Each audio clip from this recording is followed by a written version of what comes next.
Ok. Merci encore pour Maxime. Et on va passer, pas au prochain Maxime, parce qu'on n'a pas trouvé de troisième Maxime, Non. mais là, on va passer à Sylvain.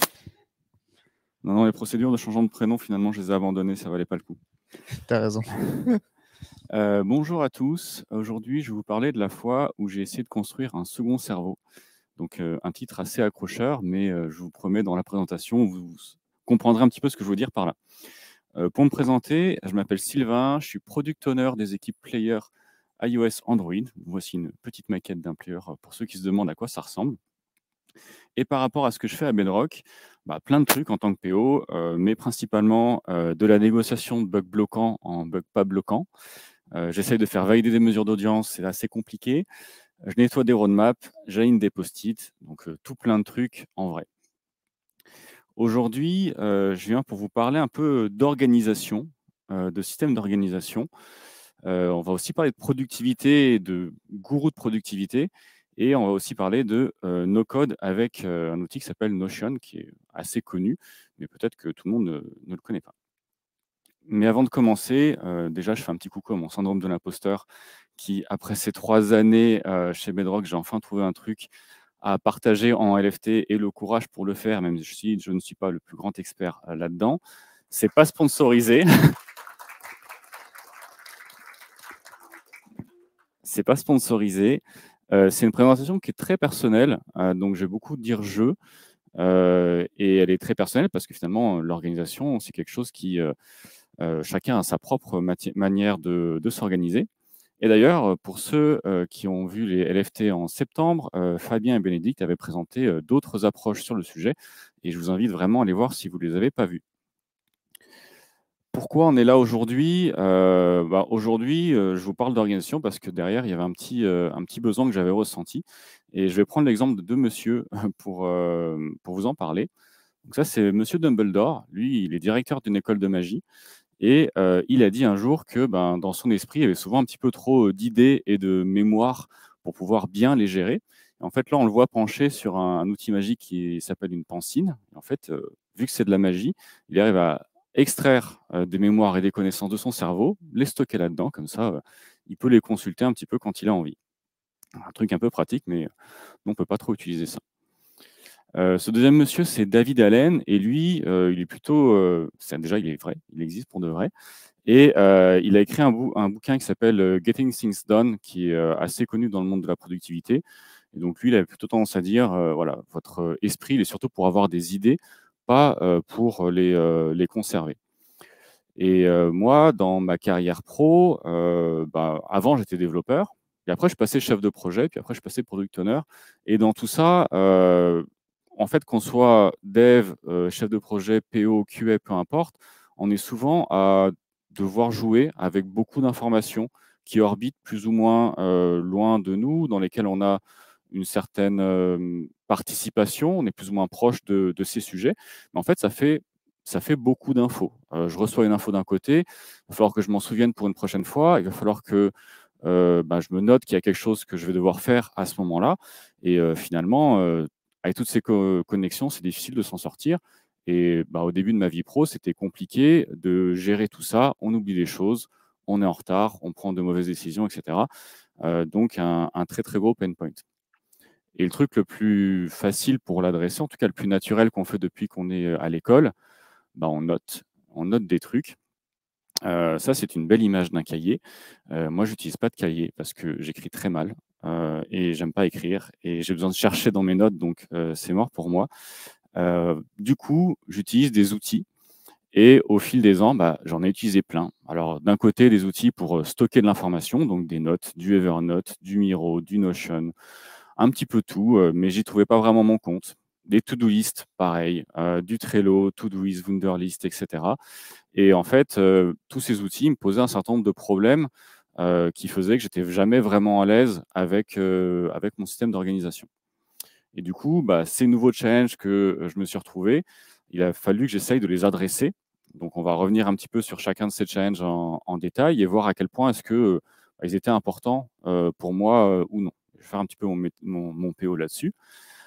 Typiquement, ces outils-là, ils ont tendance à un petit peu séparer des notions importantes que moi, j'aime bien lier. Je suis dans une réunion, c'est un événement, je vais devoir noter une information et derrière, je vais devoir faire un truc, donc une action qui va rentrer dans ma to-do list. Mais si mon outil de notes n'est pas lié à ma to-do list, ben, je perds en contexte de mon information. Donc ça, j'ai jugé ça en très important. On voit pas très bien, c'est un must-have. Un pain point également, c'est la notion de structuration de l'information. Historiquement, les outils de notes, ça fonctionne beaucoup en mode dossier, sous-dossier, sous-dossier, et des tags. Et là aussi, c'est pas très, très scalable. J'ai trouvé ça difficile à maintenir dans le temps. Les tags, on en change, des fois on les écrit différemment, donc c'est pas un truc qui me parlait beaucoup, donc il fallait que je trouve une solution là-dessus. En structuration de l'information, il y a aussi le problème de la page blanche. Là encore, je suis sur une réu. Vite, il faut que je note un truc sur telle fonctionnalité ou tel bug. J'ouvre une note, elle est blanche. Je vais écrire ce que je veux dedans. Sauf que si je fais ça sur toutes mes notes, elles vont toutes avoir un format différent. Et le jour où je viendrai revenir dessus, je me dirais, tiens, j'ai oublié de noter ça, mais c'est pas noté de la même manière.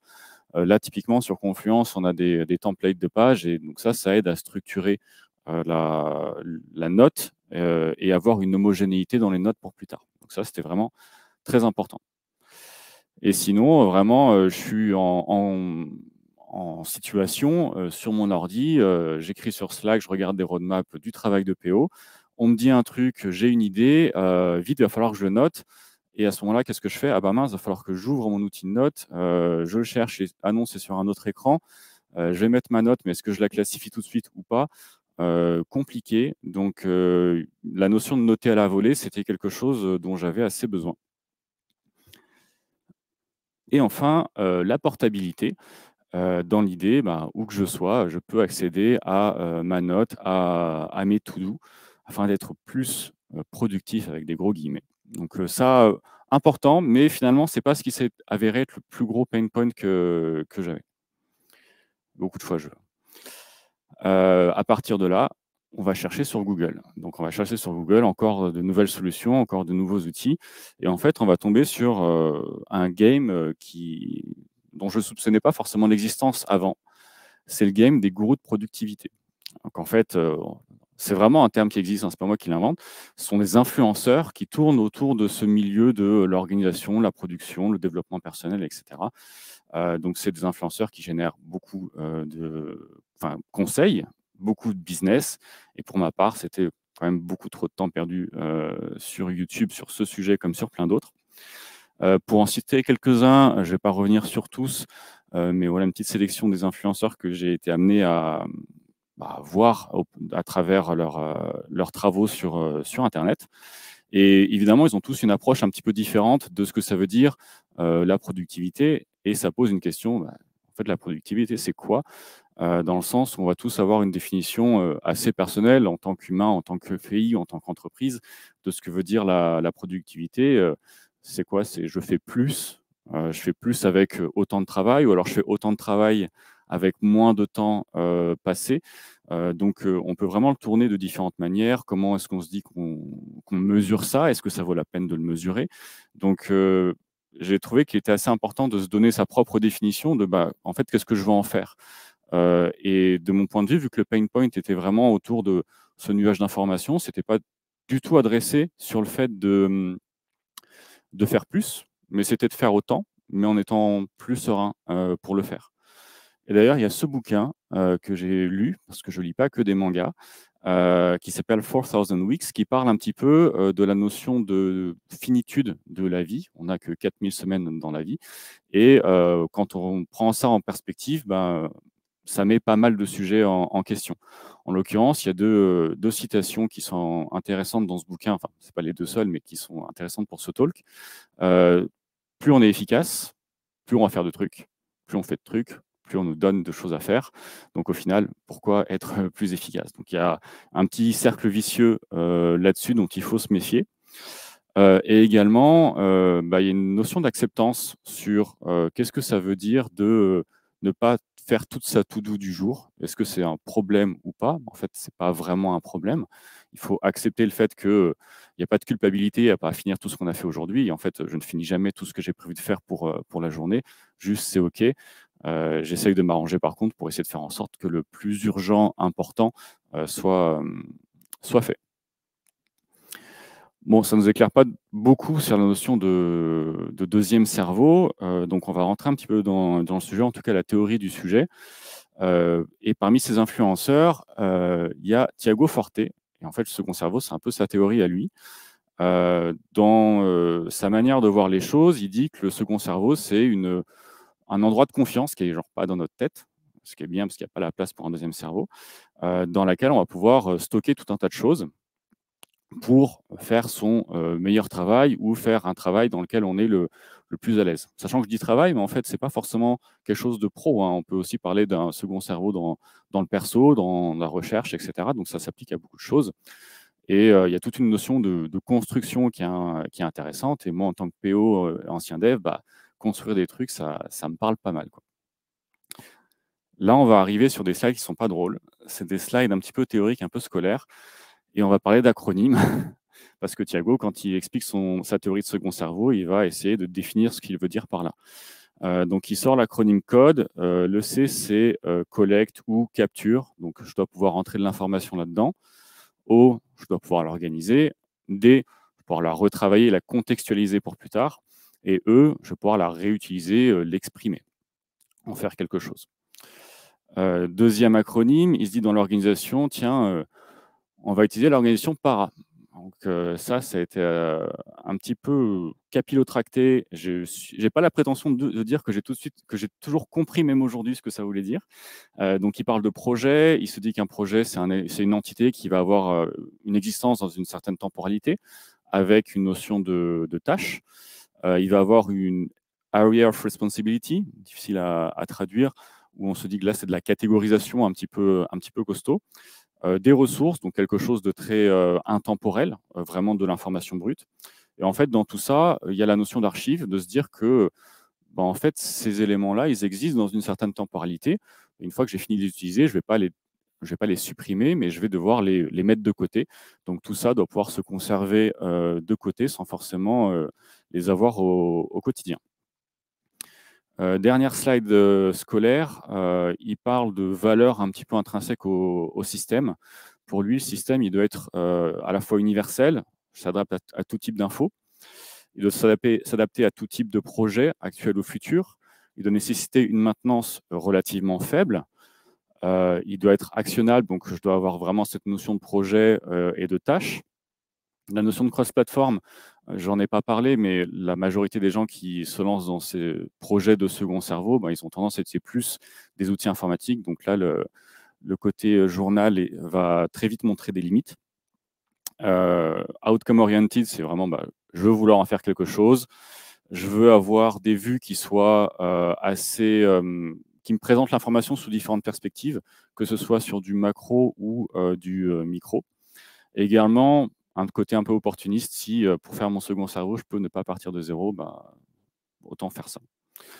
Donc maintenant, on a toute cette théorie en tête et on se lance, et en fait, on retourne sur Google, hein, et on tombe sur des outils tout faits. Il y a vraiment des softs ou des templates qui structurent un petit peu cette théorisation autour du second cerveau. Donc là, c'est un template sur Notion. Il y a tout plein de vues, tout plein de bases de données. On y reviendra un petit peu plus tard. Voilà, c'est un truc clé en main, un peu complexe.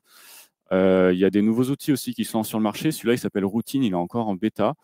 Il est assez intelligent parce qu'il mixe de manière assez intelligente, justement, la notion de calendrier, la notion de tâche, la notion de notes.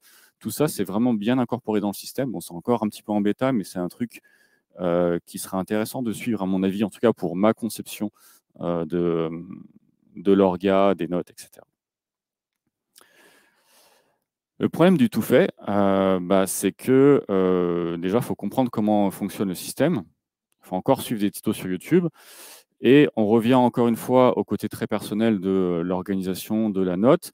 C'est devoir faire avec ce qui nous va et ce qui ne nous va pas, parce que le système, ce n'est pas nous qui l'avons directement pensé. Et évidemment, la théorie, la pratique, quand on a d'un côté les beaux diagrammes de Tiago Forte, plus ensuite un outil derrière, c'est difficile de faire le lien.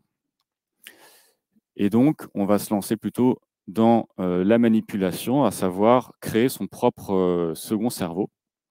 Et pour ça, on va se lancer sur Notion. Donc, je vais sortir de la presse. On va découvrir un petit peu l'outil ensemble, on montrer un petit peu ce dont il est capable, ce qu'il est capable de faire. Ensuite, je vous expliquerai le cheminement que j'ai suivi. Je vous ferai un petit peu une démo à la fin de à quoi ça ressemble aujourd'hui ce système de notes un petit peu hybride, un petit peu second cerveau. Alors c'est là, on est sans filet. On va voir si ça fonctionne bien.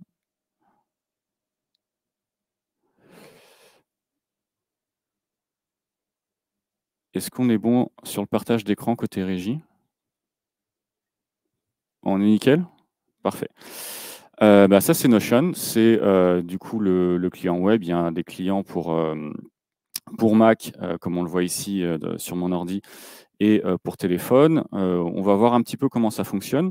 En fait, là, je suis sur une page qui s'appelle LFT. Et dans cette page-là, j'ai 4 autres pages. Donc, je les vois ici. Et elle construit un petit peu mon arborescence à gauche. Déjà, on va voir, on fait quoi avec Notion? Déjà, pas grand-chose, apparemment. On fait quoi avec Notion? Alors, c'est un système de notes. Donc typiquement, je vais pouvoir y mettre, un certain nombre d'informations sous différents types de formats, sachant que ça fonctionne avec un système de blocs. En fait, chaque entité est un bloc que je peux déplacer, dans ma page et je peux en créer, autant que je veux. J'ai même un petit invité de commande qui me propose de construire différents blocs de différents types. Donc au début, c'est un petit peu bizarre, mais avec l'usage, on s'y habitue un petit peu. Je peux faire des blocs de titres, je peux faire des colonnes, des couleurs, des listes, et cetera. Je peux faire plein de trucs. Mais en partant de là, je vois vraiment que la partie visible de l'iceberg et des capacités du soft. Parce que ici, je suis dans une page qui est surtout caractérisée par son contenu et un petit emoji. Mais je vais pouvoir faire un petit peu plus. Je vais pouvoir créer des pages typées, à savoir des pages sur lesquelles je vais pouvoir y affecter des paramètres. Et c'est ce qu'on va voir maintenant. Je vais faire une page qui s'appelle base projet. Quand je crée une nouvelle page, je peux partir d'un modèle vide, mais en fait, je peux aussi créer des bases de données. Donc là, attention, ça me crée une vue un petit peu différente où je vais dire, tiens, cette page-là, elle va contenir un certain nombre de pages et je vais pouvoir les structurer, les typer. Donc typiquement, ici, en fait, je suis en train de créer une page, ici, projet 1, projet 2 et projet 3. Elles ont toutes une caractéristique qui est le nom, donc ça c'est commun à toutes les pages.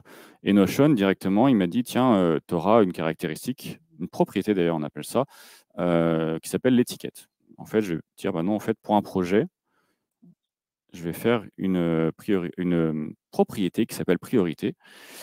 Et je peux définir de quel type est cette propriété. Donc un texte, un nombre, une sélection. Là, c'est une sélection multiple. Je vais partir sur une sélection. Et ça veut dire que pour chacune de ces pages, je vais pouvoir lui donner des valeurs pour cette propriété. Donc là, on va avoir un projet urgent, un projet moins urgent. Et à chaque fois, je peux sélectionner l'un des deux ou ajouter de nouvelles étiquettes. Donc là, j'ai 2 projets urgents, un projet moins urgent. Et ici, ce sont mes pages et je les prévisualise ici. Je peux les ouvrir si je veux. Donc là, j'ai vraiment une page, je peux vraiment y mettre du contenu, mais je vois ma petite propriété qui est ici et je peux en mettre plein d'autres sous plein de types différents. Intéressant également, là j'ai une représentation en tableau, mais je peux choisir différents types de représentation de ma base. Typiquement, si j'ai une représentation en Kanban comme ceci, j'ai mes vues projets par priorité. Je peux même faire un petit déplacement comme ça. Et je peux déplacer les projets d'une priorité à l'autre. Et évidemment, ça va se refléter sur toutes les vues de ma base de données. Et donc, j'ai ma petite base projet qui est prête. Ensuite, je vais créer une autre page. Ce sera ma base de tâches. Donc, je vais faire mes to-do, en fait, parce que je vais utiliser des pages en tant que to-do à checker.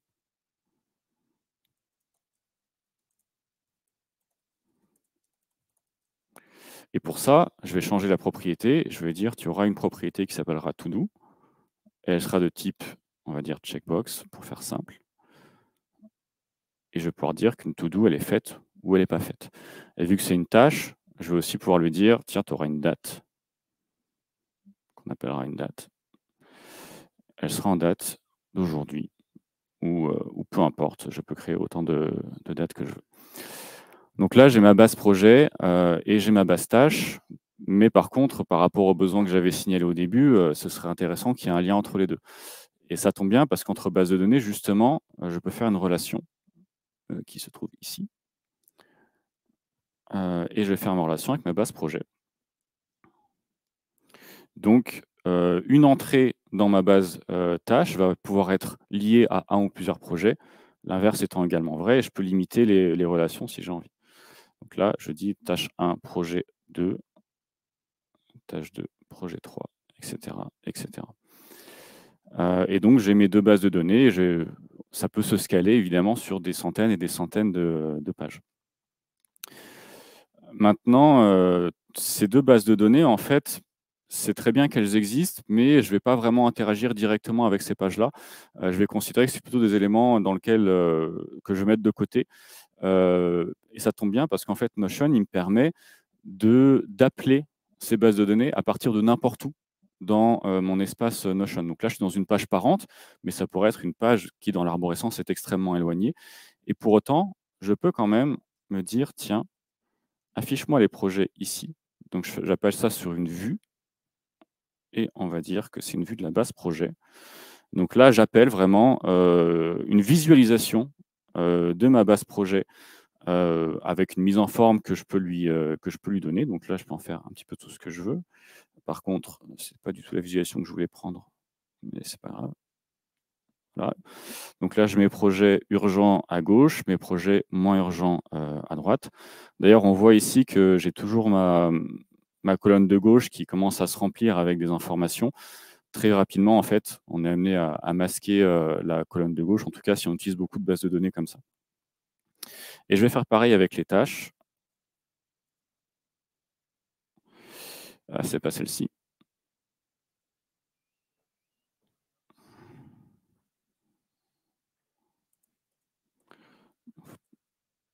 On va prendre base tâche. Et là, pareil, j'appelle ma base tâche. J'ai ma petite checkbox que je peux placer ici si j'ai envie. J'ai ma petite date de to-do si je veux. Et ce qui va être intéressant aussi, en plus des vues, c'est que je vais pouvoir y donner des filtres. Typiquement, si je me dis que si ça, c'est ma vue d'aujourd'hui, bah, la tâche qui est faite, elle ne m'intéresse pas trop. Et les tâches qui n'ont pas lieu aujourd'hui, elles m'intéressent pas trop, en tout cas sur cette vue-là. Je pourrais avoir d'autres vues qui me donnent des historiques de tâches.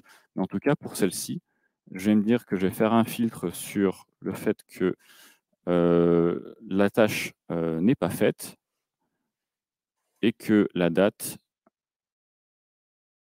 est aujourd'hui. Donc là, je n'ai vraiment que la tâche numéro 3 qui est à la fois pas faite et à la fois aujourd'hui. D'ailleurs, double utilisation des vues, c'est-à-dire que si j'ajoute une nouvelle page, je peux le faire à partir d'une vue, mais si je l'ajoute à partir d'une vue, elle est créée dans le contexte de la vue. Donc là, si je crée une tâche 4, bah, ma tâche, elle est à la fois pas faite et à la fois pour aujourd'hui. Et si je décide de la cocher, bah, elle disparaît de ma vue d'aujourd'hui. Donc là, je commence vraiment à bâtir le squelette d'un système de to-do. Même si effectivement, ça paraît bizarre de se dire que tiens, j'ai une tâche ici qui est en fait une page, et quand je la coche, elle disparaît de la vue, c'est assez dérangeant au début. Et en vrai, bah, je suis parti de ça. Au tout début, j'ai lancé ces structures et j'ai itéré dessus. Et en fait, en itérant, bah, on change beaucoup de choses. Typiquement, je suis parti d'une notion de note, donc c'est un petit peu une notion de projet, et d'une notion de tâche, avec différentes propriétés qu'on voit ici. Et j'ai commencé ça début d'année dernière. Et au fur et à mesure, bah, en bon PO, je vois de nouveaux besoins, j'apporte du petit incrément. Donc, j'ajoute de la typologie sur les notes, j'ajoute de la saisie rapide. On va pouvoir voir ça aussi, pouvoir trier les tâches par ordre de priorité. Ajouter une notion de client, bah oui, parce que vu que j'utilise côté Bedrock, bah, je peux lier des notes à un ou plusieurs clients. dans lequel je peux stocker aussi d'autres informations. La récurrence des tâches, la notion de technologie, notion de favori, je ne sais plus si je l'avais dit avant, une notion de bloc-notes pour c'est un petit peu le brouillon. Donc, ce n'est pas vraiment une information que je veux voir tout de suite, mais je ne veux pas surcharger une note, donc je crée des sous-notes.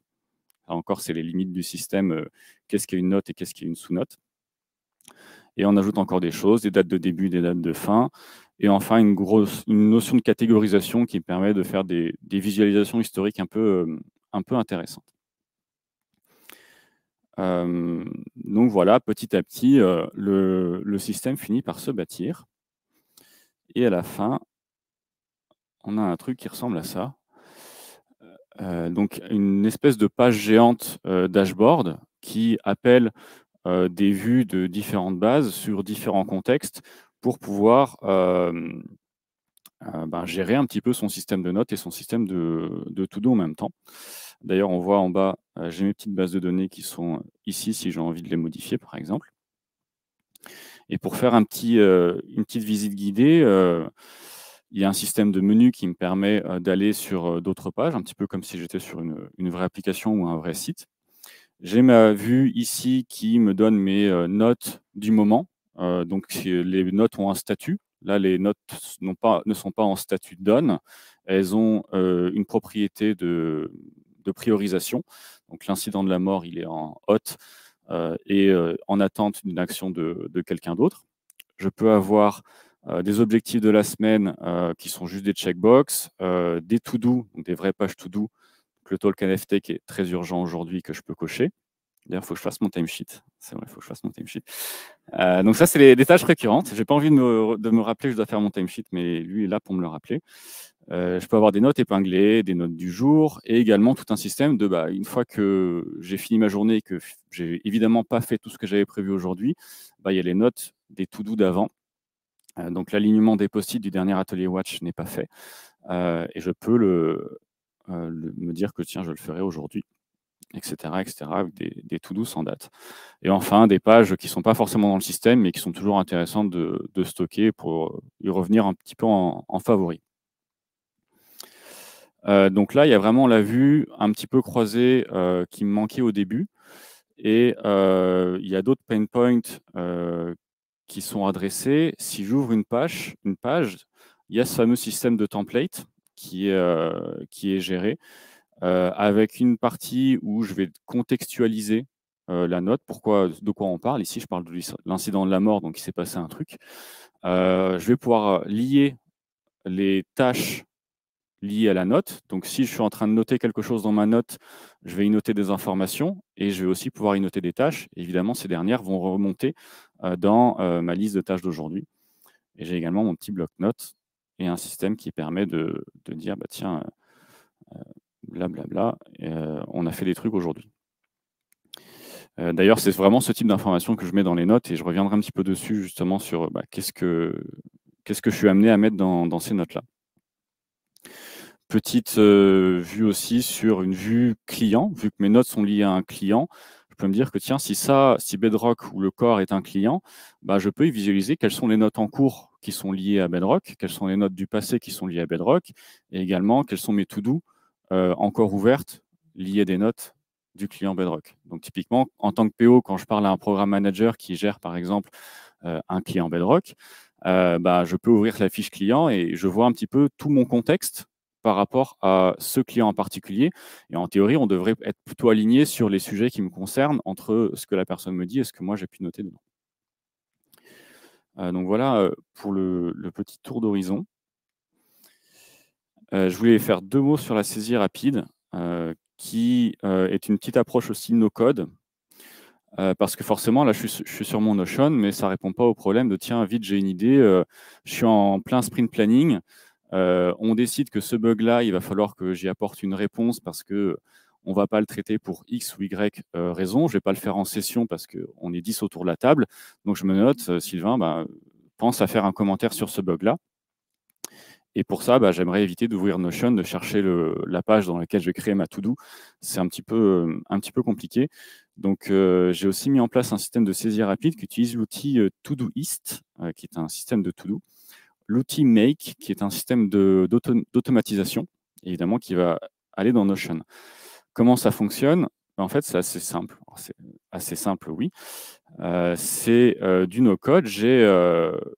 Make me permet d'appeler les API de différents softs, donc en l'occurrence Todoist et Notion. Donc tout simplement, quand je saisis une to-do dans Todoist, il va la saisir dans Notion.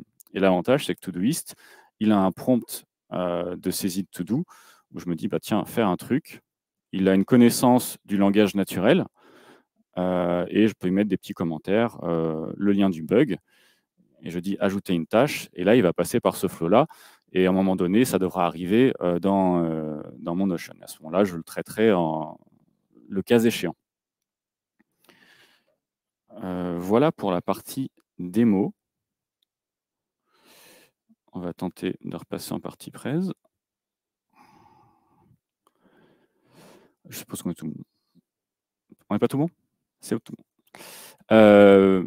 On arrive sur la dernière partie de la présentation. Déjà, le diable est dans les détails. Bah, quand on fait son propre outil, il y a cette notion de contexte qui nous est très propre. Je vois les informations d'une certaine manière et j'ai envie de les présenter de la manière la plus proche possible. Et également, bah, je vais essayer de faire en sorte qu'il soit le plus joli possible. Ça reste un soft blanc avec des couleurs, donc c'est quand même pas la folie avec des petits emojis.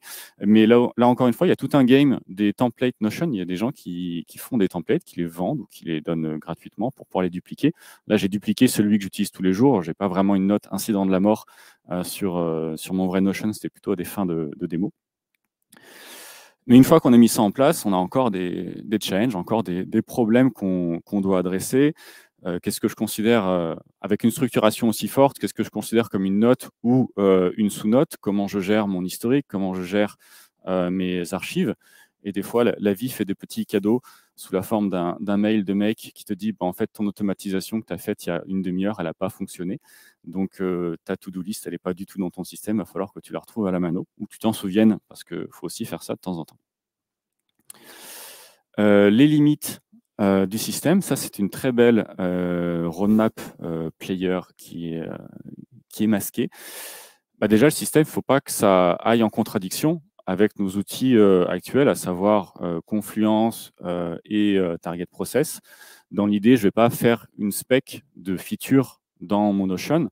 Là, je vais plutôt favoriser Confluence et Target Process. Et de même, je ne vais pas considérer le statut final d'un sujet, d'un bug ou d'une feature ou d'une release dans mon Notion. En fait, tout ça, la vérité est dans Target Process. Donc, il faut faire attention à ce qu'on considère dans la note et à ne pas stocker des informations pour nous, alors qu'en fait, elles devraient être stockées pour le plus grand nombre. En fait, dans mes notes, je mets beaucoup de choses, ce qui me concerne. Ah, tiens, telle personne a dit ça. Tiens, il faut que je pense à faire ça. C'est vraiment du contexte de ce qui m'arrive autour de moi. Ça ne va pas remplacer du spreadsheet, ça ne va pas remplacer des outils de présentation. La liaison avec le calendrier, aujourd'hui, ben, ce n'est pas encore fait. Il y a une notion de calendrier, mais ce n'est pas lié à mes événements, à mes réunions. Ceci étant, Notion a racheté une boîte qui s'appelle Cron, qui est une boîte qui fait un calendrier, en 2022. Donc, potentiellement, il peut y avoir des ajouts intéressants. Le réseau, pas de Wi-Fi, pas de Notion. Donc là, les limites, elles sont assez fortes. Le mode offline, c'est un truc sur lequel il bosse, mais aujourd'hui, c'est vraiment une très grosse limite. Et bon, aujourd'hui, ce n'est pas vraiment une limite, c'est un usage solo. Également, la dépendance. Quand on commence à déporter un petit peu toutes ces informations dans un outil, il faut être conscient de ce qu'on fait. En l'occurrence, là, c'est quand même une dépendance assez forte à une boîte américaine. Bon, ce n'est pas le seul outil dans lequel on stocke des informations qui sont personnelles ou professionnelles, mais il faut quand même l'avoir en tête. Par exemple, si j'ai envie de partir de Notion, je peux faire des exports. Alors, je ne les ai pas totalement essayés, mais je sais qu'ils supportent le Markdown et le CSV pour pouvoir potentiellement passer sur un autre système.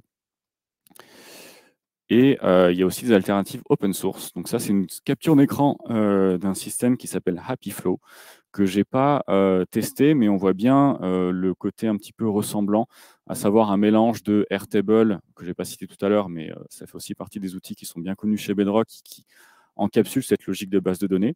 Donc à la fois un outil de base de données, à la fois un outil de test. Donc il y a aussi potentiellement des alternatives open source. Est-ce que j'utilise ça que en pro? Oui et non. Là, dans ce talk-là, vous dites: «Ah bah, Sylvain, il est certainement assez psychorigide». C'est peut-être vrai, mais je suis très bordélique à titre perso. Ceci étant, ça ne m'empêche pas d'utiliser Notion pour tout un tas de trucs, genre, mon backlog de jeux vidéo, mes listes de lecture, mes recettes de cuisine ou les cadeaux, que je dois faire pour mes proches, aux anniversaires ou à Noël. Donc tout un tas d'utilisations qui sont aussi, assez cool et moins dans le sérieux du Second Brain. Et d'ailleurs, Second Brain, on a un petit peu perdu le fil. Est-ce que le résultat final, il s'approche d'un second cerveau ou pas? Thiago, il a sorti des valeurs, il a sorti des acronymes. Bon, on peut se dire, je donne une note sur ma copie. Bon, au final, c'est pas si important, parce que, ce qui importe, c'est surtout que le système, il soit en phase avec, votre manière de penser, avec votre manière de vous organiser. Et c'est un petit peu la conclusion, que je voulais donner à ce talk-là, maintenant qu'on a fait un petit peu le tour. Globalement, je suis parti avec une problématique qui était, un pain point de comment est-ce que je gère toutes ces informations autour de moi, pardon. Heu, Dans les faits, le pain point, il est plutôt assez bien adressé. Je suis un peu plus serein. Moi, mon idée, c'était surtout que, en fait, quand j'ai fini ma journée de boulot et que je suis sur mon vélo sur des quais, et qu'il fait froid et que je rentre chez moi ou que je vais dans un bar voir des potes, j'ai pas forcément envie de ressasser la journée en me disant: «Ah tiens, j'ai oublié de noter ça. Ah demain, il faudra que je fasse ça» et cetera. «Ah mince, j'ai pas noté, ce truc-là». Donc le fait d'avoir, déporté un petit peu tout ça, quand la journée de boulot, est terminée, je suis déjà un petit peu plus à l'aise. Je suis pas non plus en mode machine, c'est-à-dire que j'oublie des trucs que je note pas, des trucs que je note mal ou que je regarde pas. Donc, les erreurs, elles sont toujours là, elles existeront toujours, tant que ChatGPT ne me remplacera pas. Mais, je vais pas non plus être plus productif dans le sens strict du terme. C'est-à-dire que je vais pas être plus efficace la journée, juste plus serein de tout ce qui se passe, autour. Et ce qui est important à considérer, c'est que, je l'avais rappelé au tout début, c'est très personnel. C'est vraiment ma conception, des choses. J'ai pas présenté ce truc-là pour vous dire: «Bah, regardez, c'est trop bien, faites comme ça». Plutôt pour vous expliquer, c'était quoi mon pain point au début, comment je l'ai adressé, par quoi est-ce que je suis passé. Et derrière, vous avez, votre système, votre organisation. Vous pouvez être inspiré par ça ou pas du tout. Ce tout vous appartient. Je sais qu'il y a des personnes d'ailleurs chez Bedrock qui utilisent Notion. J'ai vu quelques Notion, de personnes un petit peu en passant comme ça, en étant curieux. Elles ne ressemblent pas du tout aux miens et c'est super intéressant à voir. Et si vous voulez en parler, n'hésitez pas. Et je vais finir avec une dernière question, mais en fait la question je vous la pose. En fait, je me la suis posée quand j'ai fait le talk. Est-ce qu'avec ce talk-là, je je suis devenu un gourou de la productivité? Je vous laisserai y répondre. Merci.